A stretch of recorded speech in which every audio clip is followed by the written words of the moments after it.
নমস্কাৰ, আপোনালোকে চাবলৈ লৈছে অসম 24x7 আৰু এই মুহূৰ্তত লৈ আহিছোঁ কেইবাটাও গুৰুত্বপূৰ্ণ খবৰ।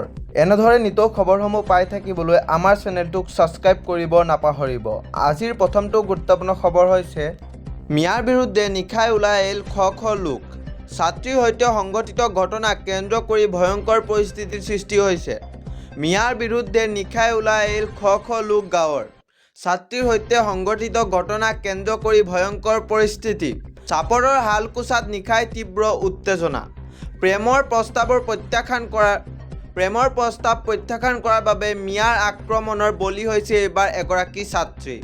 হালকুচৰ বানিয়াপাৰা দ্বিতীয় খণ্ডৰ গাঁৱত দিন দুপৰতে ছাত্ৰীৰ সৈতে ভয়ংকৰ ঘটনা। আমিৰ হুছেইনৰ নেতৃত্বত দলবদ্ধ আক্ৰমণৰ ঘটনাত সংঘটিত হোৱাৰ অভিযোগ ৰাইজৰ। ঘটনাত আমিৰ হুছেইন, আলী হুছেইন, আজাদ আলী আৰু আনাৰ হুছেইন, লগতে আছে তুফান আলী আৰু শ্বাহেদ আলী নামৰ মিয়া যুৱক দুগৰাকী।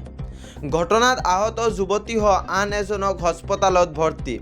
ঘটনাক কেন্দ্ৰ কৰি হালকুচ আৰক্ষীৰ তদন্ত অব্যাহত ৰখা হৈছে বৰ্তমান।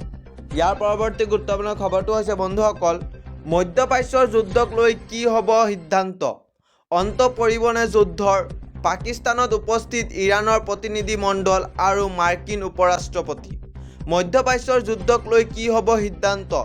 আমেৰিকাই গ্ৰহণ কৰিবনে ইৰাণৰ 10টা চৰ্ত?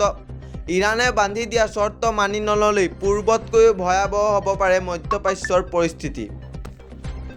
ইছলামাবাদত আজিৰ পৰা আমেৰিকা ইৰাণৰ মাজত শান্তি আলোচনা আৰম্ভ হ'ব। আজি পাকিস্তানত উপস্থিত হৈছে ইৰাণৰ প্ৰতিনিধি মণ্ডল। ইৰাণৰ বৈদেশিক মন্ত্ৰীৰ লগতে দলটোত আছে প্ৰতিৰক্ষা পৰিষদৰ সচিব। শান্তি আলোচনাত অংশগ্ৰহণৰ বাবে পাকিস্তানত উপস্থিত হৈছে মাৰ্কিন উপৰাষ্ট্ৰপতি জে.ডি. ভান্স। এফালে শান্তি আলোচনাৰ পূৰ্বে ইৰাণে কৰিলে ডাঙৰ মন্তব্য। পূৰ্বৰে বান্ধি দিয়া সকলো চৰ্ত মানি ল'ব লাগিব ট্ৰাম্পে। চৰ্ত মানি নল'লে আলোচনা আগবঢ়াবলৈ ইৰাণ সাজু নহয় বুলি স্পষ্ট ঘোষণা ইৰাণৰ। হৰমুজ প্ৰণালীৰ প্ৰভুত্ব ৰক্ষাৰ চৰ্ত বান্ধি দিছে তেহৰানে।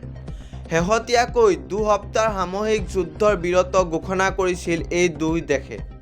দুয়ো দেশৰ শান্তি আলোচনাক লৈ দৃষ্টি নিবদ্ধ সমগ্ৰ বিশ্বৰ। যুদ্ধবিৰতিক লৈ চূড়ান্ত সিদ্ধান্তৰ পূৰ্বেই যুদ্ধ জয়ী বুলি দাবী ট্ৰাম্পৰ। যিকোনো প্ৰকাৰে হৰমুজ প্ৰণালী মুকলি কৰা হ'ব বুলি ট্ৰাম্পে দিছে প্ৰতিশ্ৰুতি। ইৰাণে সহযোগ নকৰিলেও অকলশৰেই মাৰ্কিন নৌসেনাই বিশ্বৰ গুৰুত্বপূৰ্ণ পথটো মুকলি কৰিব পাৰিব বুলি ট্ৰাম্পৰ দাবী।